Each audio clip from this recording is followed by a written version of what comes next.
Fear, anxiety, probably the biggest barriers to our success and happiness. Today at Live on Purpose TV, how to overcome fear and anxiety.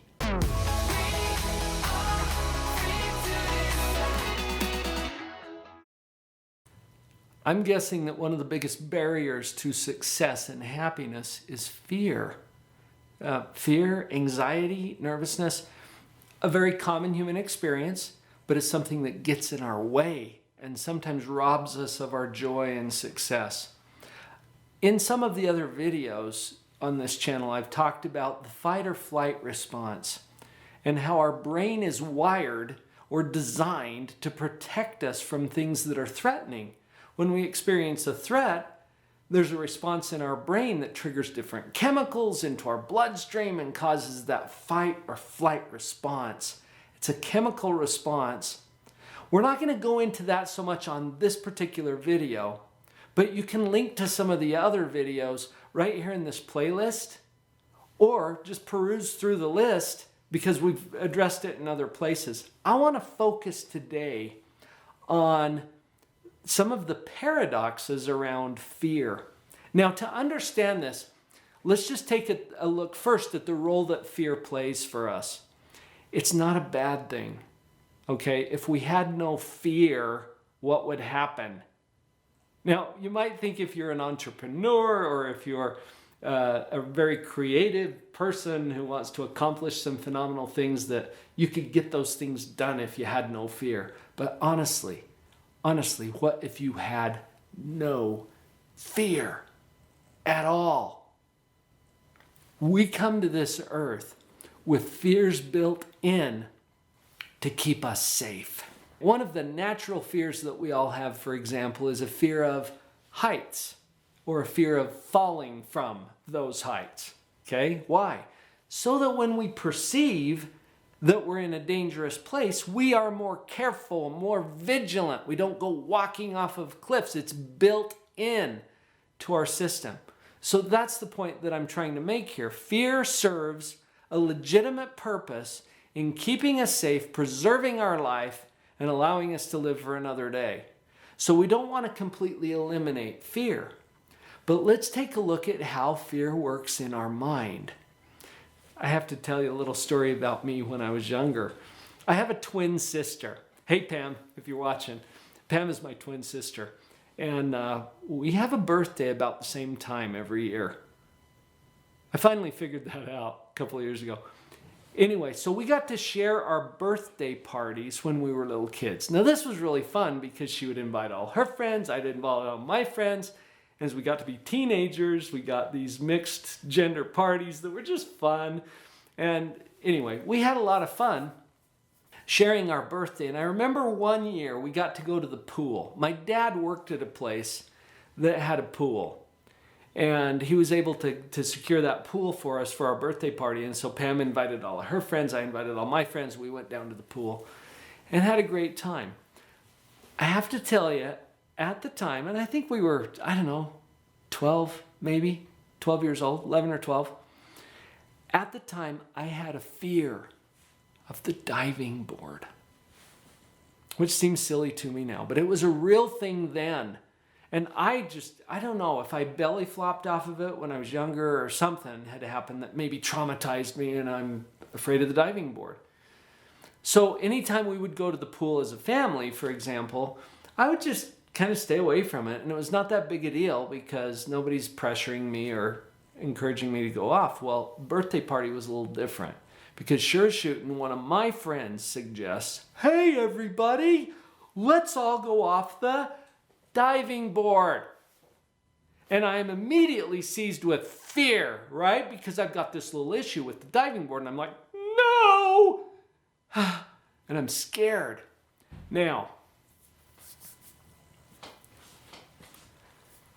my reaction at that point is completely normal because of my experience with the diving board. But notice that if my fear is normally here, it just went up a couple of notches. Do you see that? It's gone up a couple of notches because now I'm faced with the potential of having to deal with that thing that I fear. And hopefully you're doing the translation as we're talking, because there's that thing that you fear, right? So just put that in place there as we have this conversation.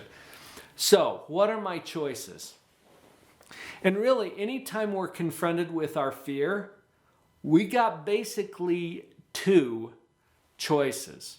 We either face it or we avoid it. Get the heck out of there, right? What do I want to do? Get out of there. Why? Because my brain is designed to keep me safe. And I've already decided or learned that that's not safe. So I'm not going to go there. I'm going to see if I can retreat. So that option might include, okay, I'm going to get out of the pool. I'm very nonchalantly going to head on over to the dressing room where there's a bathroom. Nobody's going to question that because people get up and go to the bathroom all the time, right? I should be fine. So what if I take that course? I avoid going off that diving board because of my fear, right? And so I go hide in the dressing room. Probably nobody will notice. Birthday boy! Yeah, I'm not going to get away with that, right? So two of my friends come in and they burst open the door and they're like, where is he? There he is. I see him hiding in the corner. Come on, Paul. And they grab me by the arms and they start dragging me back out there to face my fear. All right. Now, what's happening to my fear? First of all, before we go there, notice that when I ran away from my fear, you know, it got ratcheted up a couple of notches when somebody suggested. And then I hide in the dressing room. Shoo, comes back down, right? I'm feeling relieved. I'm like, dodged a bullet on that one. So my fear has come down.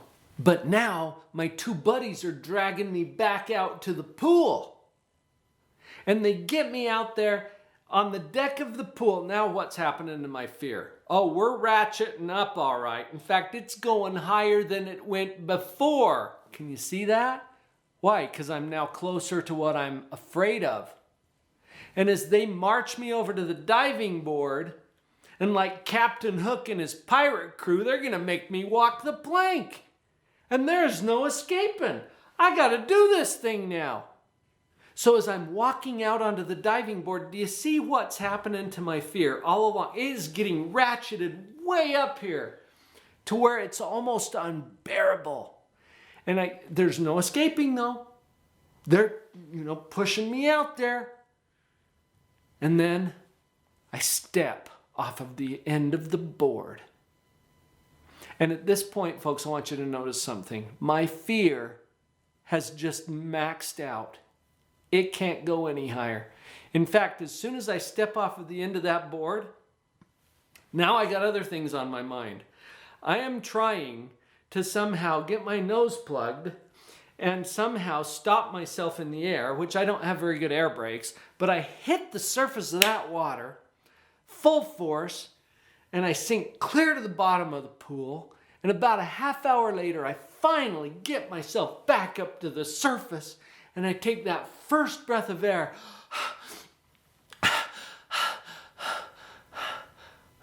And now what happens to my fear? Zoom. It's way back down. In fact, it's probably lower than my baseline. There's some reasons for that. But do you see that I am totally relieved at this point. I'm feeling so much better now that I'm not facing my fear anymore. Okay, now let's look at the psychology behind all of this. Because we have these two options. We're going to face our fear or we're going to avoid our fear. We're going to do one of those things. If we face the fear and go to the diving board, what's going to happen? Our fear is going to increase short term. What if we run away and go to the dressing room and hide? Our fear is going to decrease short term. What happens in the long term? There's a goofy little piece of logic. This is fuzzy logic. I want you to be aware of it. When we avoid our fear, we feel relief. That conditions our brain to believe, erroneously, that what we are avoiding really is dangerous, because after all, look how much better I feel when I avoid it. And we train and teach and educate our brain to believe that that thing really is dangerous, even if it's not. So long term, the next time we get to face that thing, or it presents itself in our life somehow, our fear, where our baseline was here before, we just ratcheted up the baseline. And now we've got a little higher level of fear. If we do this long enough, we develop what's called a phobia. A phobia is a strong, irrational fear of something that we have actually conditioned ourselves to be afraid of. And we don't even notice we're doing it, because our subconscious mind just trains us to do that.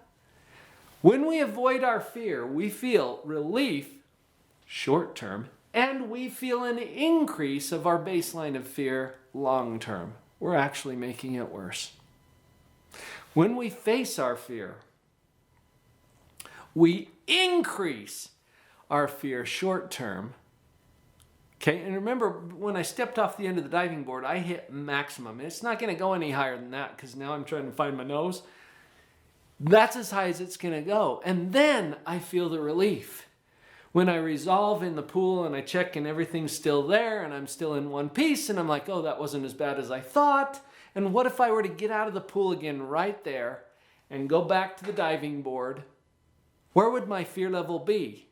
Lower, right? It may still be up a little, but it's lower than it was before because I just experienced the success. What if I do that 10 times in a row? By the end, I'm doing the cannonball. I'm doing the tuck and roll. I'm doing these fancy stuff off the diving board. Why? Because I'm no longer afraid.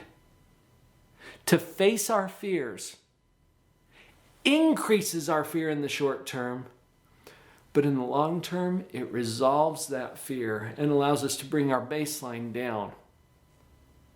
So how are we going to overcome fear and anxiety? You got two choices. You're going to face it or you're going to avoid it. Okay? And everything inside of you is telling you to avoid it.